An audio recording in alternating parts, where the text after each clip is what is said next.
அனைவருக்கும் என் நமஸ்காரங்கள். போன அத்தியாயத்தில் பரீட்சித்து ராஜனுக்கு லோக ரூபமான அந்த வைராஜ புருஷனை தாரணை பண்ணணும் அப்படின்னு சொன்னார். அந்த தாரணையை பற்றிய விவரங்களை இப்போ இந்த 2வது அத்தியாயத்தில் சொல்கிறார். என்ன சொல்கிறாருங்கிறத பார்க்கலாம். ஓம் நமோ பகவதே வாசுதேவாய. அத த்விதீயோऽध्यायः. श्रीशुक उवाच एवं पुरादारणयात्मयोनिः नष्टां स्मृतिं प्रत्यवरुध्य तुष्टात् तथा ससर्जेतममोघदृष्टिः यथाप्ययात् प्राग्व्यवसाय बुद्धिः शाब्दस्य हि ब्रह्मणयेष पन्था यन्नामभिर्ध्यायति धीरपार्थैः परिभ्रमंस्तत्र न विन्दतीर्थान् मायामये वासनयाशयानः अतः कविर्नामसूयावदर्थः स्याद् अप्रमत्तो व्यवसाय बुद्धिः सिद्धेन यथार्थेन यथेन तत्र परिश्रमं तत्र समीक्षमाणः. सत्यां क्षितौ किं कशिपो प्रयासैः बाहौ स्वसिद्धेह्युपबर्हणैः किं सत्यञ्जलौ किं पुरुदान्नपात्र्या दिक्वल्कलादौ सति किं दुकूलैः चीराणि किं पतिनः सन्ति दिशन्ति भिक्षां नैवाङ्घ्रिपा परभृतः सरितोऽप्यसुक्ष्यन् रुद्धा गुहा किम् अजितोऽवतिनोपसन्नान् कस्मात् भजन्ति कवयो धनदुर्मदान्धान्. एवं स्वचित्ते स्वत एव सिद्ध आत्मा प्रियोऽर्थो भगवान् अनन्तः तं निवृतो नियतार्थो भजेत संसारहेतु परमश्च यत्र कस्तां त्वनादृत्य परानुचिन्तां ऋते पशून् असतीं नाम युज्यात् पश्यन् जनं पतितं वैतरण्यां स्वकर्मजान् परितापाञ्जुषाणम् केचित् स्वदेहान्तर्हृदयावकाशे प्रादेशमात्रं पुरुषं वसन्तं चतुर्भुजं कञ्जरताङ्गशङ्खगदाधरं धारणया स्मरन्ति प्रसन्नवक्त्रं नलिनायतेक्षणं कदम्बकिञ्जल्कपिशङ्गवाससं लसन्महारत्नहिरण्मयाङ्गदं स्फुरन्महारत्नकिरीटकुण्डलम् उन्निद्रहृत्पङ्कजकर्णिकालये योगेश्वरास्थापितपादपल्लवम् श्रीलक्ष्मणं कौस्तुभरत्नकन्दरम् अम्लानलक्ष्म्या वनमालयाचितम् विभूषितं मेखलया अङ्गुलीयकैः महादनैर्नूपुरकङ्कणादिभिः स्निग्धामलाकुञ्चितनीलकुन्तलैः विरोचमाननहासपेशलम् अदीनलीलाहसिते क्षणोल्लसदे भ्रूभङ्गसंचूचितभूर्यनुग्रहम् ईक्षेत चिन्तामयमेनमीश्वरं यावन्मनोदारणयावतिष्ठते एकैकशोङ्गानि धियानुभावयेत् पादादियावत् हसितं गदाभृतः जितं जितं स्थानमपोह्य धारयेत् परं परं सुध्यति धीर्यता यथा यावन् अजायेत परापरेऽस्मिन् विश्वेश्वरे दृष्टरि भक्तियोगः तावत्स्तवीयः पुरुषस्य रूपं क्रियावसाने प्रयतः स्मरेत स्थिरं सुखं चाचलमास्थितो यदि यदा जिहासुर्यममङ्गलोकं काले च देशे च मनो न सज्जयेत् प्राणान् नियच्छेन्मनसार्जितासुः मनस्वबुद्ध्या मलया नियम्य क्षत्रञ्जयेतां निनयेतमात्मनि आत्मानमात्मन् अवरुद्ध्य धीरो लब्धोपशान्तिर्विरमेत कृत्यात् न यत्र कालो निमिषां परप्रभुः कुतोऽनुदेवा जगतां यईशिरे न यत्र सत्त्वं न रजस्तमश्च न वै विकारो न महान् प्रधानम् परं पदं वैष्णवमामनन्ति तद् यन्नेति नेतीत्यतदुत्सिसृक्षवः विसृज्य दौरात्म्यमनन्यसौहृदाः हृतोपगुह्यार्हपदं पदे पदे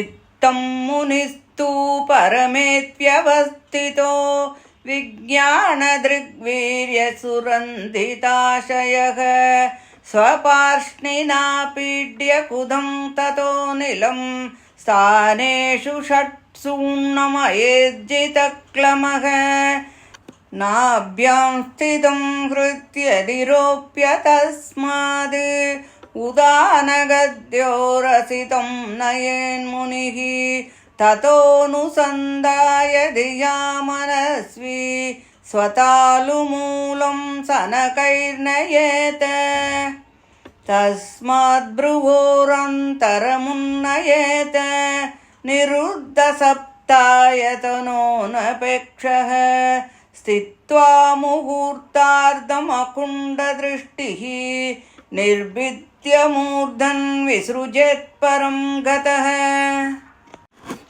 यदि प्रयास्यन् नृपपारमेष्ट्यं वैहायसानामुदयद्विहारम् अष्टाधिपत्यं गुणसन्निवाये सहैव गच्छेन्मनसेन्द्रियैश्च योगेश्वराणां गतिमाहुरन्तः बहिस्त्रिलोक्या पवनान्तरात्मनां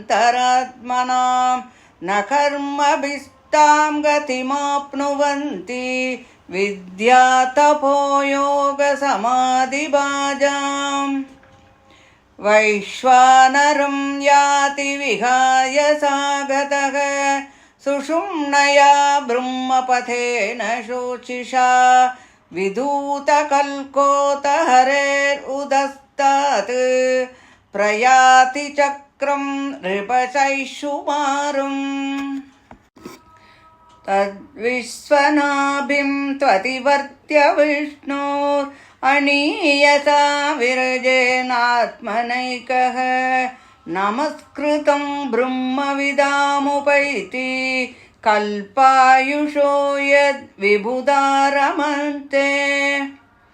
अतो अनन्तस्य मुखानलेन दन्दह्यमानं स निरीक्ष्य विश्वं निर्यादिसिद्धेश्वरयुष्टधिष्ण्यं यद्वै पराध्यं तदुपारमेष्ट्यम् न यत्र शोको न जरा न मृत्युः नार्तिर्न चोद्वेगरुते कुतश्चित् यच्चित्ततोदकृपयानिदं विदां दुरन्तदुःखप्रभवानुदर्शनात्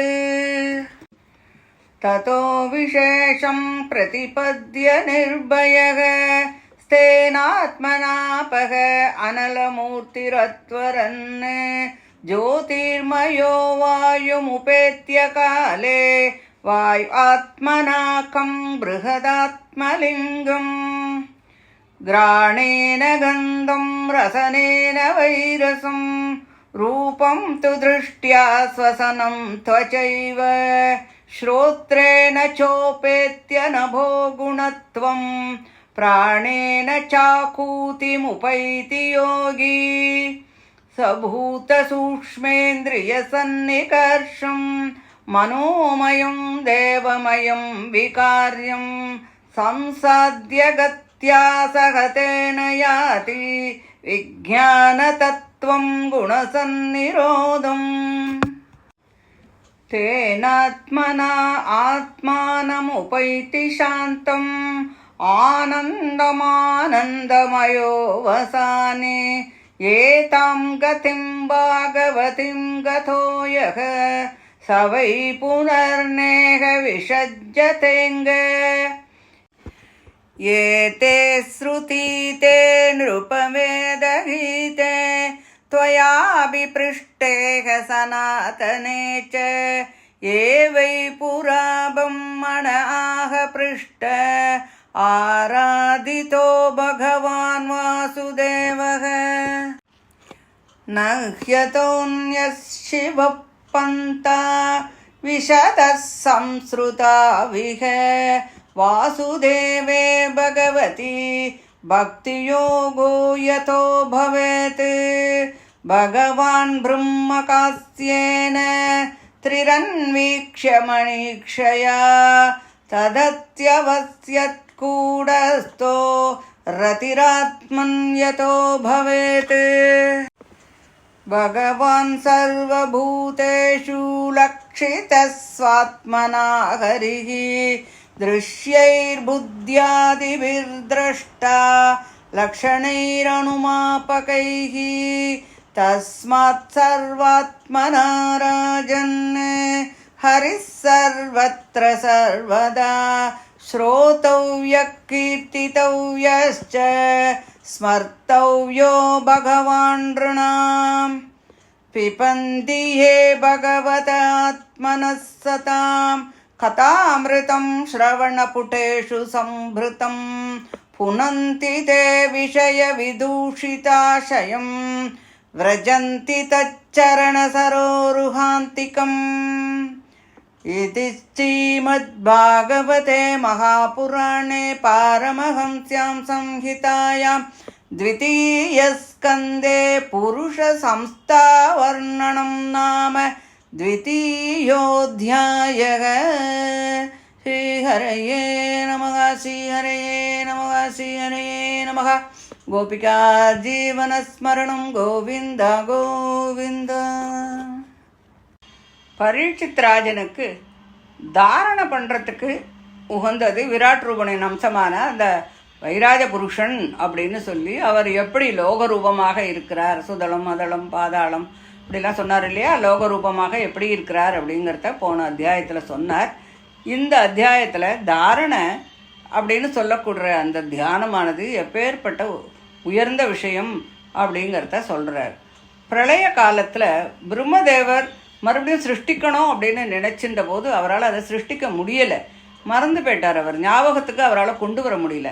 இந்த மகாபுருஷன் இந்த வைராஜ புருஷன்கிட்ட மனசன் செலுத்தி மறந்து போயிருந்த சிருஷ்டி சக்தியை மீண்டும் பகவான் அனுகிரகம் பண்ணினார். அதனால் இந்த வைராஜ தாரணை அப்படின்னு சொல்லக்கூடியது ரொம்பவும் பெருமை உடையது. தாரணைன்னா ஒன்றும் இல்லை, அது வெறும் தியானம்தான். அது இப்போது சொப்பனத்தில் ஒரு பொருளை பார்க்குறோம், ஆனால் அது கண்ணை திறந்துட்டா இல்லாமையே போயிடுறது. அதே போல் கர்ம மார்க்கத்தில் நம்ம என்ன பண்ணாலும் சரிதான், எந்த விதமான சுகமும் கிடையாது. தேகத்தை சம்ரட்சிக்கிறதுக்கு ஒருத்தனுக்கு கண்டிப்பாக சில தேவைகள் அவசியமாக தான் இருக்குது. அந்த தேவையான தேவைகளுக்காக மட்டும்தான் ஒருத்தன் முயற்சி பண்ணணுமே தவிர தேவையற்ற விஷயங்களுக்காக முயற்சி பண்ணி நம்மளே சிரமத்தை விலை கொடுத்து வாங்கிக்கப்படாது. அது கடைசியில் கஷ்டத்தை தான் கொடுக்கறது, துன்பத்தை தான் கொடுக்கறது. சொர்க்காதி சுகங்கள்லாம் சொன்னால் நன்னா தான் இருக்கும், சொர்க்கம் அப்படி இருக்கும் இப்படி இருக்கும்னு கேட்கும்போதோ தனியாக சினிமாலெல்லாம் பார்க்கும்போதே நன்னா தான் இருக்கும். ஆனால் அதெல்லாம் அனுபவத்தில் பார்த்தா வெறும் அற்ப சுகங்கள் தான். ஏன்னா நம்ம ஏற்கனவே கூட பார்த்துருக்கோம், புண்ணிய காலங்கள் புண்ணியம் பண்ணினதெல்லாம் நம்ம மனுஷங்களான நம்மளாம் பாவம் தான் ஜாஸ்தி பண்ணுறோம், புண்ணியமாக ரொம்ப நிறையா பண்ணியிருக்கோம். ஸோ புண்ணிய காலங்கள்லாம் ரொம்ப கம்மி தான். அந்த புண்ணிய காலம் இருக்கிற ஏதோ கொஞ்சம் தான் நம்ம வந்து சொர்க்கத்தை அனுபவிக்க முடியும். புண்ணியம் தீர்த்து போச்சுன்னா நம்மளை பிடிச்சி மீண்டும் நரகத்தில் தள்ளிவிடுவா நம்ம இப்போ செஞ்ச பாபத்துக்காக. அதனால இதெல்லாம் வெறும் அற்ப சுகம்தான். இந்த அற்ப சுகத்தில் மனசை நுழைய விட்டுட்டா உயர்ந்த சுகமான அந்த மோட்சத்துக்கான வழி என்ன, அதற்கான உபாயம் என்னங்கிறது நமக்கு கிடைக்காமையே போயிடும். வேதம் வந்து சம்சாரிகளெல்லாம் எப்படியானும் கரையேற்றணும் அப்படின்னு தான் நினைக்கிறது. நமக்கு வந்து 3 விதமான குணம் இருக்குது. சத்தியம், ரஜஸ், தமோன்னு 3 குணங்கள் இருக்குது. ஒருத்தருக்கு ஒரு வித குணமும் இருக்குது. அப்படி இந்த முக்குணமுடையவர்களானவர்களுக்கு குணத்துக்கு ஏற்ப ஹிதத்தை தான் அது சொல்கிறது. ரஜஸ், தமஸ் ஆகிய குணங்கள்லாம் உடையவாளுக்கு சொர்க்காதி பலன்களையும் அதை எப்படி அடையிறது அப்படிங்கிற வழியும் சொல்கிறது.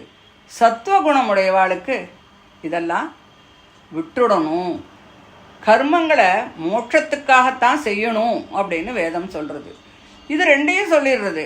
அப்போது இதை வந்து நாம் பிரித்து பார்த்து நம்ம தான் தெரிஞ்சுக்கணும். ஒரு விவேகம் உள்ளவன் இதை பிரித்து அறிந்து கொள்ள வேண்டும். அற்ப பிரயோஜனங்களில் மனசு போகப்படாது.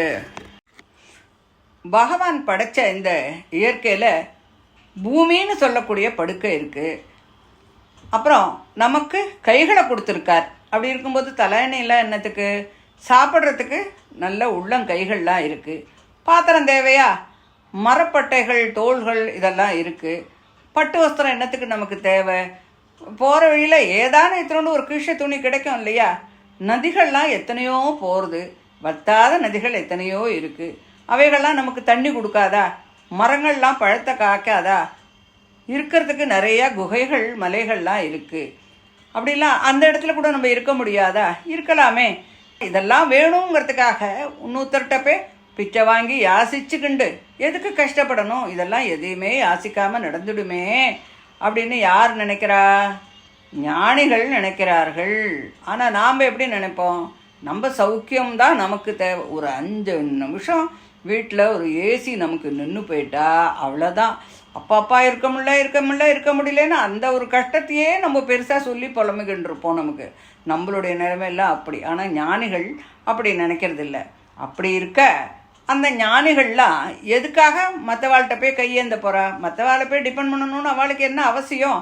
அப்படியே ஒன்றுமே கிடைக்காட்டா கூட பகவான் நம்ம காப்பாற்றுவார் அப்படின்னு அவள் நினைக்கிறா.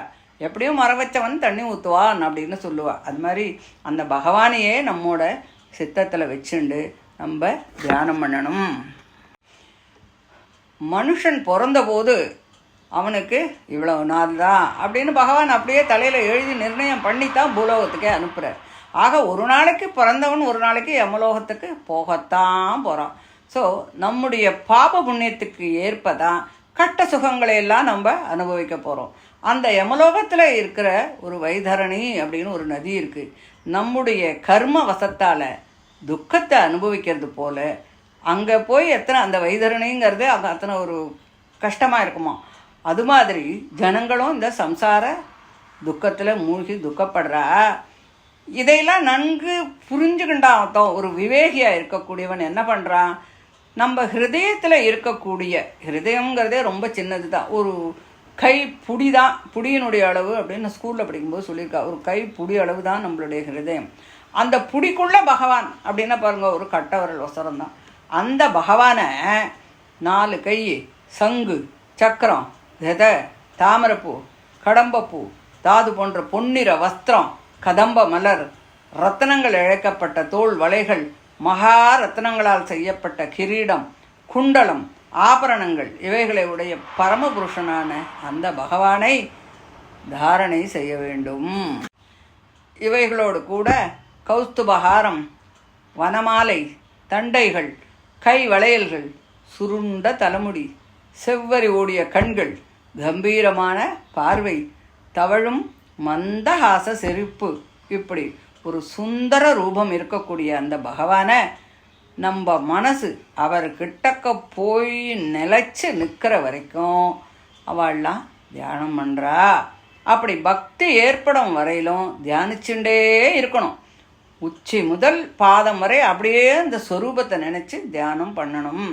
அப்படி முழு ரூபத்தையும் நம்மளால் தியானிக்க முடியலன்னா கூட பாதத்திலேருந்து ஒன்று ஒன்றா தியானம் பண்ணிட்டு மேலே மேலே மேலே மேலே போய் பகவான்கிட்ட மனசை நிலைநிறுத்தணும். அந்த முழு உருவத்தை பக்தி யோகத்தால் தியானம் செய்யணும். இப்படி தியானம் பண்ணினா சித்தம் சுத்தி ஆகும். அப்படி சித்தம் சுத்தியான பிறகு இந்த சரீரத்தை விடணும்னு நினச்சா இடம் காலம் இதெல்லாம் பார்க்காம பிராணாயாமம் பண்ணி சுவாசத்தை அடக்கி இந்திரியங்களை கட்டுப்படுத்தி புத்தியை நிச்சலனமாக ஆக்கி பகவானோட சேர்க்க வேண்டும்.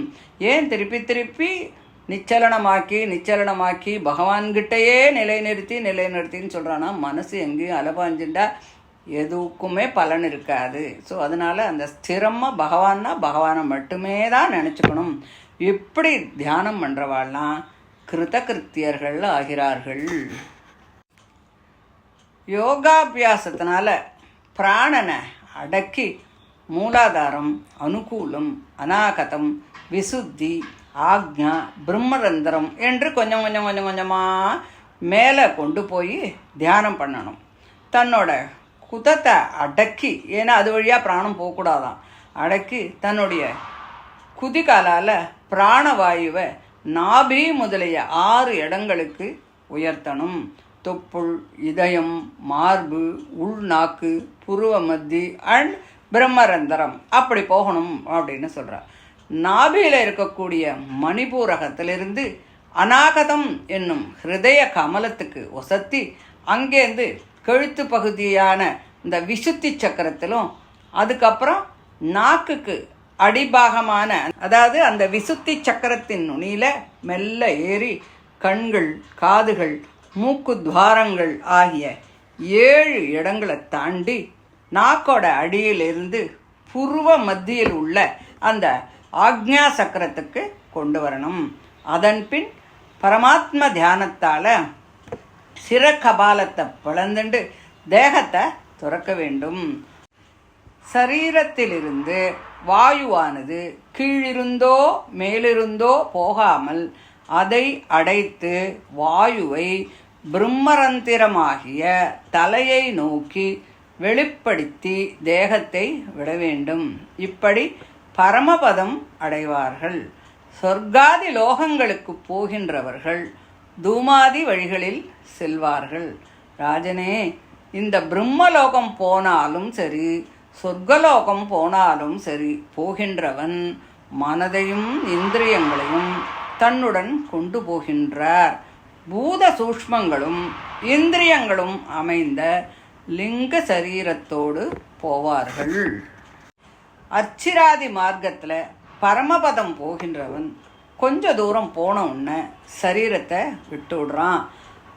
அது பரமாத்மாவிற்குள் அடக்கம் அப்படின்னு நினைக்காம சுதந்திரனாக நினைச்சு ஆத்மஸ்வரூபத்தை வேண்டி வாயு ரூபமான சூஷ்ம சரீரத்தோட பாதாளம், பூமி, சொர்க்கம் ஆகிய 3 லோகங்களுக்கு வெளியே இருக்கக்கூடிய ஜனலோகம் போன்ற இடத்துக்கு போறா. மகா யோகிகளெல்லாம் மகர்லோகம் ஆகிய இடங்களிலும் பிரம்மாண்டத்திலும் அதற்கு வெளியிலும் அவளுடைய யோக சக்தியால் போறா. உபாசனை, அஷ்டாங்க யோகம் ஆகிய அபியாசங்களை செய்பவர்கள் அர்ச்சிராதி மார்க்கமாக போறா. அந்த வழியில் போனால் அவள்லாம் திரும்பி வரதில்லை. பகவானை அடைய விரும்புபவன் பகவானினுடைய அந்த தேஜஸ், பகவானுக்கு ஒரு தேஜஸ் இருக்கு இல்லையா, அதுவே வழிகாட்டுறதான். அதுவே வழிகாட்ட சுஷும்னை நாடி வழியாக சரீரத்தை விட்டு கிளம்பி ஆகாச வழியாக அக்னிக்கு அபிமானியான தேவதையான வைஸ்வானாரை அடைகிறான். அதற்கு பிறகு சிம்சுமாரம் என்ற ஜோதி சக்கரத்தை அடைகிறான். இந்த சிம்சுமாரம் அப்படின்னு சொல்கிறது தான் விஷ்ணுவோட நாபி அப்படின்னு சொல்கிறார்.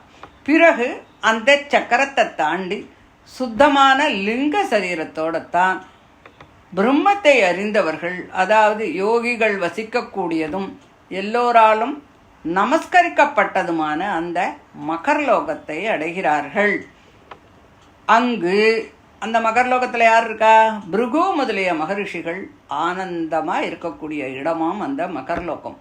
அந்த கல்பத்தினுடைய முடிவில் பகவான் ஆதிசேஷன் முகத்திலேருந்து உண்டாகக்கூடிய அந்த அக்னியால் லோகமெல்லாம் தகிக்கிறதாம். அந்த உஷ்ணத்தை சகிக்க முடியாமல் சனகாதிகள்லாம் வசிக்கக்கூடிய அந்த பிரம்மலோகத்தை அடையிறா. அந்த இடத்துல கிட்டத்தட்ட 1,54,800 கோடி வருஷம் அந்த இடத்துல இருக்கலாம். அந்த பிரம்மலோகத்தில் சோகமோ நரையோ கிழத்தனமோ மரணமோ துக்கமோ பயமோ எதுவுமே இல்லை. அந்த உலகத்தில் இருக்கிறவர்கள் சம்சாரத்தில் கஷ்டப்படும் நம்மளை பார்த்து அச்சோ இந்த ஜனங்கள்லாம் இப்படி கஷ்டப்படுறாளே, கொஞ்சமான ஒரு விவேகத்தோடு யோசிச்சா மேலே வந்து சௌக்கியமாக இருக்கலாமே அப்படின்னு நினைக்கிறாளாம். அப்படின்னு நினைக்கிறத தவிர நம்மளை பற்றி கவலைப்படுறத தவிர அவளுக்கு வேறு எந்த விதமான கவலையோ துக்கமோ இல்லை. அந்த லோகத்தை போய் அடைஞ்சவன் பிரம்ம பிரளயனத்தின் போது ஸ்தூல உடலை ஒரு அடையாளத்தை ஒன்று அடைஞ்சுண்டு பூமியிலேருந்து ஜலம் நெருப்பு அதுக்கப்புறம் வாயு அப்படின்னு சொல்கிற ஒரு அமானுஷ்ய நிலையை அடையிறான். அதுக்கப்புறம் அந்தந்த இந்திரியங்களை கொண்டு வாசனை சுவை பார்வை ஸ்பரிசம் சப்தம் ஆகிய உபாதைகளெல்லாம் அடக்கிக்கிறான். பின் அகங்காரம் அப்படின்னு சொல்லக்கூடிய அந்த விமானத்தில் நடுநிலைப்பட்டு அந்த அகங்காரம் மகத்தத்துவத்துக்குள்ளே இணைஞ்சு கடைசியில் ஆனந்த ரூபியான பரமாத்மாவை அடைகிறான். இந்த பதத்தை அடைந்தவன் மறுபடியும் திரும்புவது இல்லை. ஏன்னா ஆரம்பத்துலேருந்தே பகவான்கிட்டேருந்து ஃபஸ்ட்லேருந்து வரக்கூட்ட அந்த மகத்தத்துவத்துலேருந்து தான் ஆரம்பிக்கிறது எல்லாமே. கடைசியில் இது முடியும் பொழுதும் போய் அந்த மகத்தோடு போய் அப்படியே அதுக்குள்ளே இணைஞ்சுண்டு அப்படியே பரமாத்மாவை போய் அடைஞ்சு விடுறது அப்படின்னு சொல்கிறார். இது எல்லாம் வேதத்தில் சொல்லியிருக்கிற விஷயந்தான். இதை ஒரு சமயம் பகவானான வாசுதேவன் பிரம்மதேவனுக்கு இதை சொன்னார். சம்சாரத்தில் கஷ்டப்படுற ஜனங்கள் மோட்சத்தை அடைவதற்கு பலவிதமான வழிகள் இருக்குது. இருந்தாலும் பகவானான கிருஷ்ணனிடத்தில் காட்டுற அந்த பக்தியே ரொம்ப உத்தமமானது. அது மட்டும் இல்லை, அது கஷ்டங்களே இல்லாதது. ஒரு முறை பிரம்மதேவர் சகல வேதங்களையும் 3 முறை படித்து இந்த பக்தி மார்க்கமே சிறந்தது அப்படிங்கிற ஒரு முடிவுக்கு வந்தார். அதனால் இந்த பகவானுடைய கதையான அமிர்தத்தை புசிக்கிறவா அவளுடைய சித்தமானது சுத்தமாகி மகாவிஷ்ணுவனுடைய பதத்தை அடைவார்கள் அப்படின்னு சொல்லி சுகர் பரீட்சித்துக்கு சொன்னார் அப்படின்னு சொல்லி இந்த 2வது அத்தியாயம் முடியறது. இதனுடைய தொடர்ச்சியை 3வது அத்தியாயத்தை அடுத்த ஆடியோவில் பார்க்கலாம். தேங்க்யூ.